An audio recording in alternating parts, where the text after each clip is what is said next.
चंद्रमा उसी जल में प्रतिबिंबित होता है जो जल शांत है, स्थिर हो। यही तो समस्या होती है मन की। मन कभी भी शांत नहीं हो पाता है। जहां शांति नहीं वहां कुछ भी नहीं रुकता। समुद्र की लहरों की भांति विचारों का उपद्रव मन को निरंतर स्थिर रखता। कुछ भी सुनने और समझने के लिए मन का मौन रहना आवश्यक है, किंतु मन मौन रहना नहीं जानता। वो तो निरंतर कुछ ना कुछ कहता रहता। प्रतिपल शब्दों का आक्रमण चलता रहता है मन पर, और यही आक्रमण है जिसके कारण व्यक्ति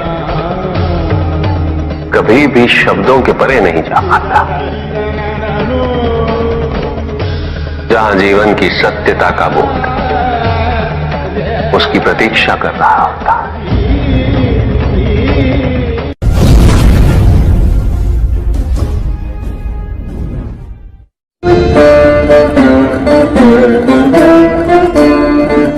मैं वो हूं जो नहीं है,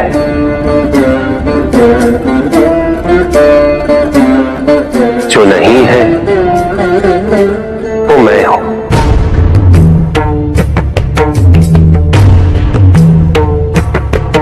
चिरकाल तक सभी को यह स्मरण रहे, जब आप में श्वास है तो मैं आप में हूं। देव देव महादेव शिवा, देव देव। और जिस क्षण आप में श्वास नहीं तब आप मुझ पे हैं। देव शिवा, देव देव महादेव।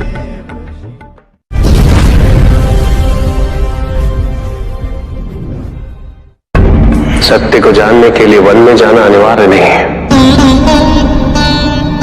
अपने निजी, पारिवारिक और सामाजिक दायित्वों का परित्याग भी आवश्यक नहीं है। सत्य तो सदैव हमारे साथ है, हमारे सामने है, किंतु हम स्वयं धीरे धीरे उस पर अपने क्रोध, अपने अहम, भय, विचार और महत्वाकांक्षाओं जैसे कई आवरण चढ़ा देते हैं। सत्य हमसे नहीं, हम स्वयं सत्य से दूर हो जाते हैं।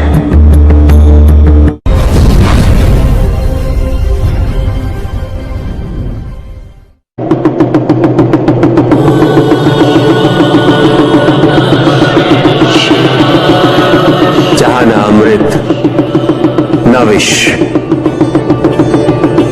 न सुख, न दुख, न स्वर्ग, न नरक, वही परम आनंद है। उसी परम आनंद तक की यात्रा है तुम्हारी। ये यात्रा आनंद के सानिध्य की है, ये यात्रा सानिध्य के आनंद की है। और इस यात्रा में मैं प्रतिपल तुम्हारे साथ हूं। मुझे ढूंढो मत, केवल पहचानो, तुम ही मैं हूं, मैं ही तुम। हर आरंभ का मैं ही अंत हूं, और हर अंत सदैव मेरा ही आरंभ होगा।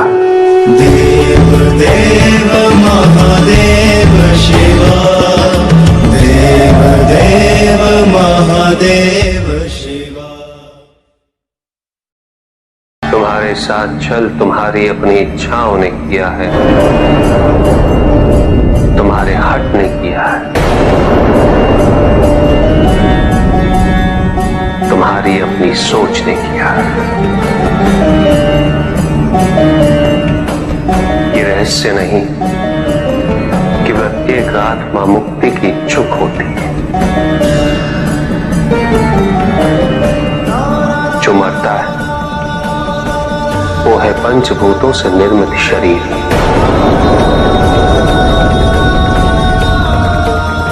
किंतु आत्मा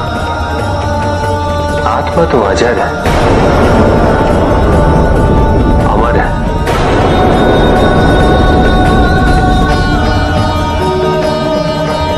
जिसकी यात्रा मोक्ष पर संपूर्ण होगी।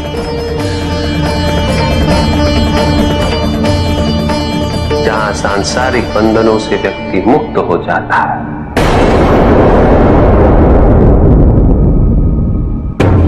सारी इच्छाएं लुप्त हो जाती। किंतु तुमने तो कभी सत्य की खोज ही नहीं की। तुम तो सदैव उन तत्वों को ढूंढते रहे जो तुम्हारे अहंकार के पोषण हेतु आवश्यक थे।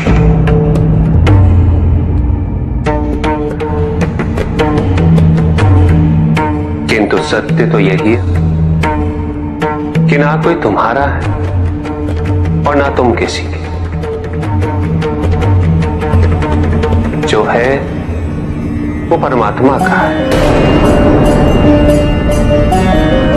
और जो नहीं वो भी परमात्मा का ही है।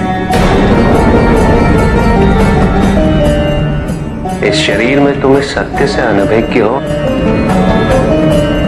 किंतु इस शरीर के पूर्व तुम्हें इस सत्य का बोध था और इस शरीर के पश्चात भी रहेगा। प्रश्न ये है कि क्या तुम इस सत्य को अभी स्वीकार करना चाहते हो?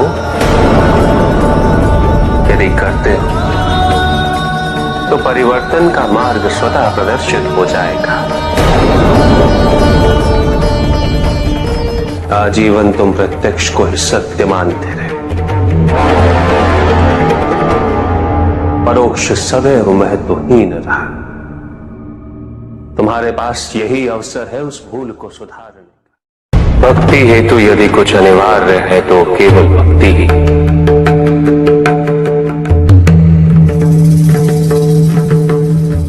किंतु प्रश्न ये है कि क्या आपकी भक्ति संपूर्ण है?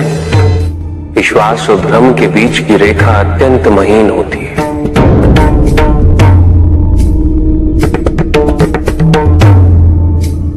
असंख्य व्यक्ति ये नहीं समझ पाता कि उनका विश्वास है या भ्रम।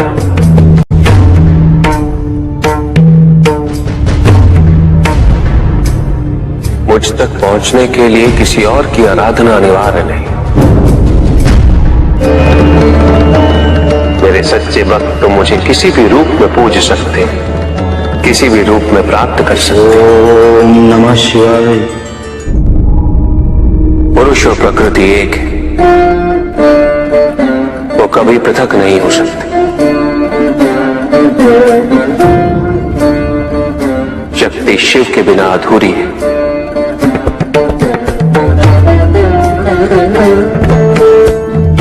और शिव तो शक्ति के बिना शव के समान है।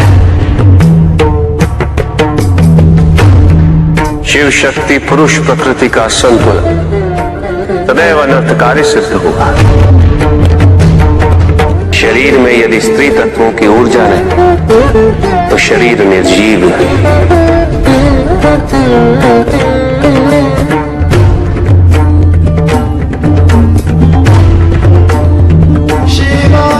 शक्ति और शिव के संपूर्ण रहस्यों को समझ लेना भक्ति, ज्ञान और तपस्या की पराकाष्ठा है।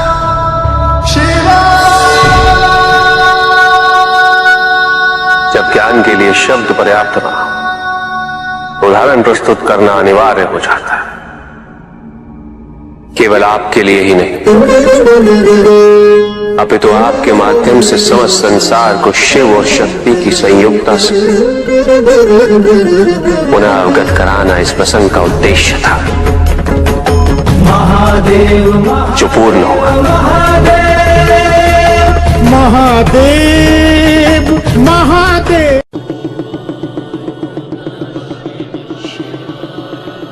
जहां न अमृत न विष, न सुख न दुख, ना स्वर्ग ना नरक, वही परम आनंद है। उसी परम आनंद तक की यात्रा है तुम्हारी। ये यात्रा आनंद के सानिध्य की है। ये यात्रा सानिध्य के आनंद की है। और इस यात्रा में मैं प्रतिपल तुम्हारे साथ हूं। मुझे ढूंढो मत, केवल पहचानो, तुम ही मैं हूं, मैं ही तुम। हर आरंभ का मैं ही अंत हूं, और हर अंत सदैव मेरा ही आरंभ होगा। देव देव महादेव शिव। पंडित महोदय को अपने अंतिम उत्तर का तात्पर्य बताओ।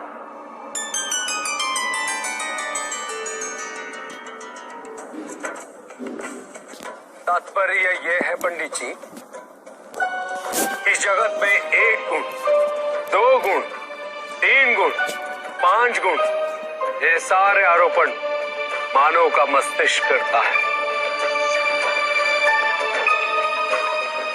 अन्यथा जगत तो ब्रह्म माया है, और ये सारे गुण भी माया मात्र है। सब कुछ निर्गुण है मेरे महादेव की भांति।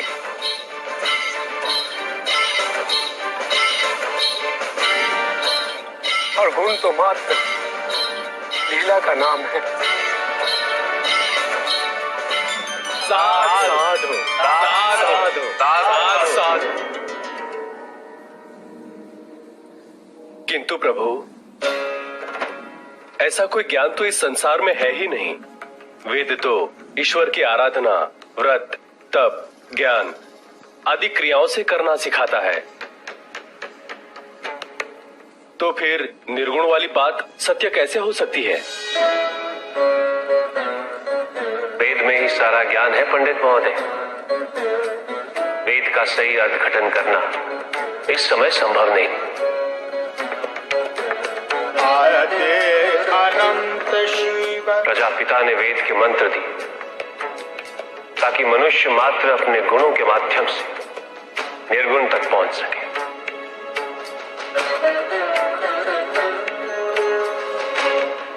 किंतु आप सब गुणों की मीमांसा में ही रुक गए। प्रश्न भी आपका और उत्तर भी आप ही का। व्रत, तप, दान, यज्ञ इत्यादि से ही संसार का निर्वाह होता है। किंतु उसी वेद में ईश्वर प्राप्ति के लिए निर्गुण बनने का मार्ग छिपा हुआ है। उस ज्ञान को आप देख नहीं पाते पंडित महोदय। इसीलिए अपने आप को देवताओं से अधिक ज्ञानी समझते।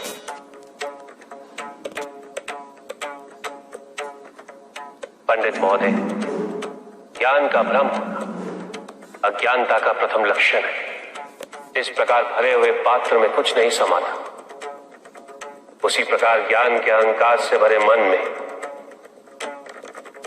अधिक ज्ञान नहीं समा था।